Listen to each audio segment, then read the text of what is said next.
Fala galera, hoje nós vamos conversar um pouquinho sobre o papel do corretor e do advogado na transação imobiliária. É muito importante você saber qual que é essa diferença, você sabe qual que é? Porque muitas vezes as pessoas confundem esses papéis e acaba gerando alguns problemas. Então, me segue aí, fica nesse vídeo que hoje você vai entender realmente qual que é a diferença entre o corretor e o advogado e quando que você precisa de um e de outro, fechou? Tamo junto, fica nesse vídeo aí que você vai gostar desse conteúdo.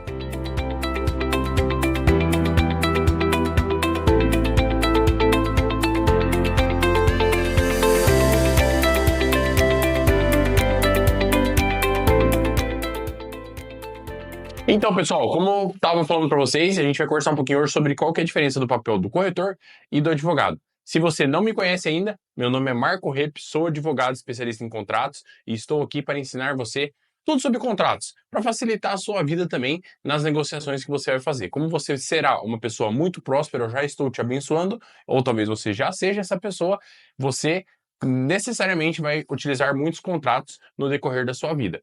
E quem nunca sonhou aí em ter a sua casa própria, né? Ou fazer negócios relacionados a imóveis? O mercado imobiliário é um mercado muito bom e próspero. Na verdade, eu poderia falar para você que o Brasil é um bom mercado imobiliário, mas na verdade, todos os lugares do mundo, o mercado imobiliário é um mercado muito bom. Se você souber comprar bem e souber vender bem, você será uma pessoa bem-sucedida, porque é um mercado que existe uma valorização natural das coisas, né? Do terreno, do bem, do imóvel e etc. Lógico que você pode sim perder dinheiro, mas ele é um mercado mais seguro, vamos dizer assim. Só que acontece que algumas pessoas elas confundem o papel do corretor e o papel do advogado no momento que ela vai fazer uma aquisição de um imóvel. Veja bem, o corretor, lógico que o corretor ele tem alguns conhecimentos jurídicos sobre algumas coisas. Na verdade, sendo bem honesto, não são todos, tá? Alguns corretores possuem sim conhecimento jurídico. Eu vejo que muitos corretores não têm nada de conhecimento jurídico.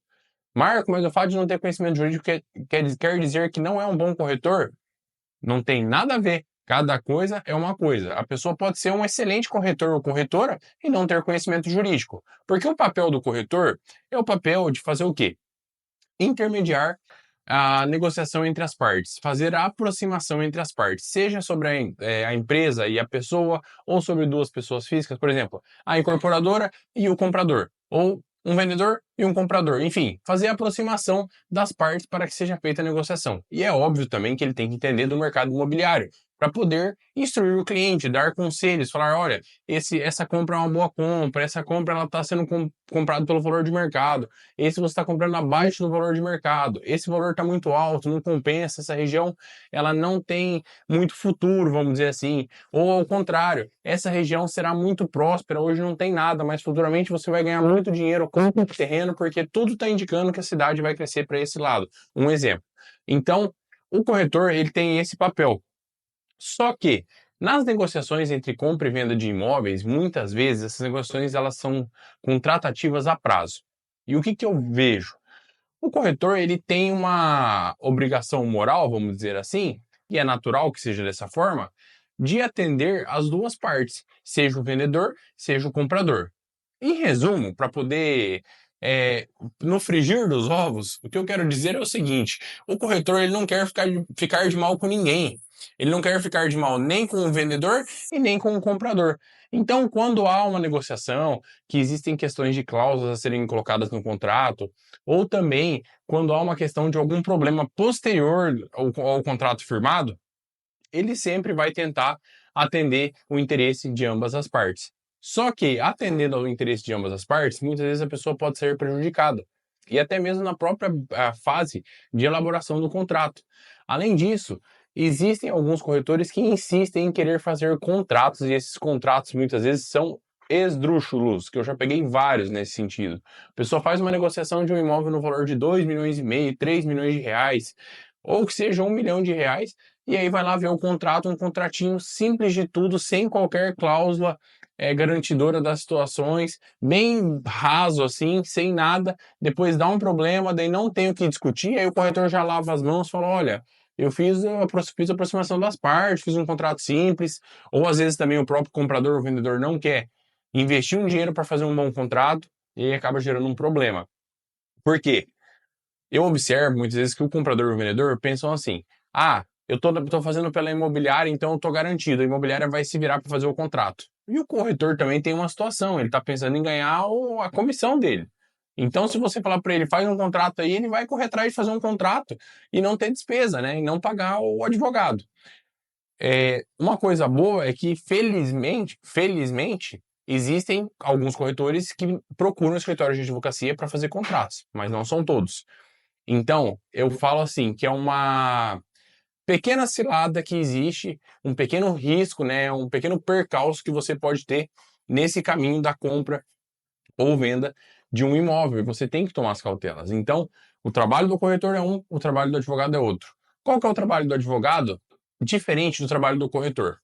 O advogado ele está ali para atender o interesse da parte.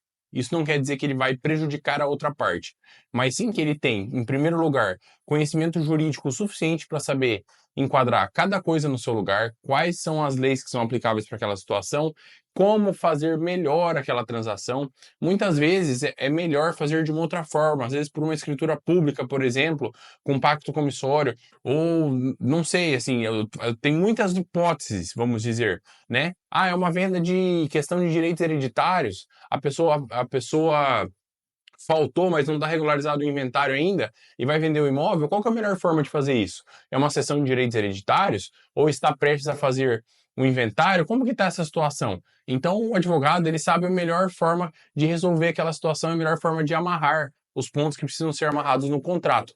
Além disso, quando dá um problema, se a pessoa procura o advogado vai atender os interesses daquela pessoa com vistas a resolver o problema daquela pessoa. E assim ele pode, sim, fazer uma negociação mais justa com a outra parte para tentar resolver a situação. Diferente do corretor, porque o corretor pode ser que, e a gente vê isso acontecendo na prática, ele acaba sendo influenciado por quem tem uma melhor lábia, vamos dizer assim. Então, se uma das partes tem uma conversa mais doce ou uma forma de conduzir de forma mais esperta, acaba convencendo o corretor a convencer a outra parte que ela tem que aceitar aquilo. Não é incomum que às vezes eu vejo negociações ruins feitas pelas partes, porque o corretor, a pessoa chega e fala assim, ah, mas o corretor falou para mim que eu tinha que assinar dessa forma, porque realmente eu estava errado nessa situação ou errado nessa situação, e na verdade a pessoa não estava errado. Então, assim, o trabalho do corretor é uma coisa e o trabalho do advogado é outra. Eu fico muito feliz e você que é cliente de uma imobiliária nesse sentido também deve ficar muito feliz quando essa imobiliária ela tem um escritório de advocacia parceiro. E quando ela não tem, acaba acontecendo que às vezes o corretor ou corretora, né, ele quer fazer tudo, ele quer abraçar o mundo, ele acha que ele domina a técnica jurídica. E a gente sabe que na prática não é bem assim, tá? Então, toda vez que você for fazer uma transação imobiliária, lembre-se de consultar um advogado. Ah, Marco, mas isso vai ter um custo? Vai ter um custo, mas é o custo da sua segurança, do seu bem-estar, da sua tranquilidade e que você não vai pegar o seu dinheiro e vai colocar num lugar que eventualmente pode ser que vá para o ralo. E aí como é que você faz? Depois que você tem um prejuízo gigante, aí não adianta querer chorar o leite derramado. A gente sempre fala que o advogado ele não consegue fazer milagre. Então é muito melhor precaver do que remediar, não é mesmo? É melhor prevenir do que remediar. Então, esse é o caminho que eu indico para vocês, fechou? Se você gostou desse vídeo, deixa o seu like, compartilha com quem você tem que compartilhar, comenta aí embaixo, faz seu comentário, eu quero ouvir a sua opinião, quero saber o que você acha e se inscreva no meu canal e me acompanhe também nas redes sociais, viu? Vou deixar aqui minha rede social, meu Instagram, meu TikTok e me acompanhe nas redes sociais, fechou? Valeu e até a próxima!